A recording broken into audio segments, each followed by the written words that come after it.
sem Mariborčan od 1935. leta, pa bi danes rekel nekaj. In sicer, mi smo govorili o 99 plus 1, rečemo, vsi ljudje vzamemo vseh 100%. Rečemo, da se delijo na moške in ženske. In ženske na svetu nimajo zdaleka ne takih pravic, kot si jih prilaščajo moški. Zato predlagam sledeče.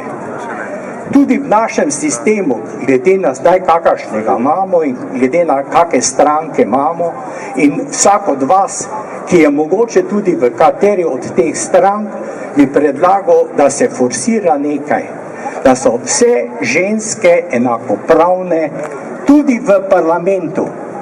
Predlagam, da bi bilo 50% moških, 50% pa žensk.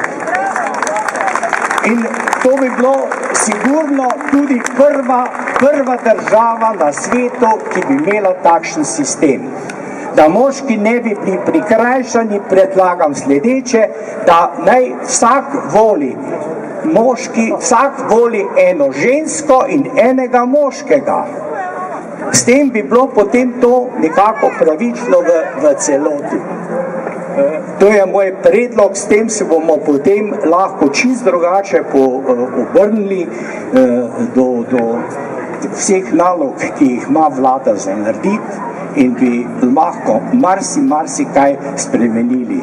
Ne glede, da imamo pač zdaj še toliko in toliko različnih strank. Hvala lepa.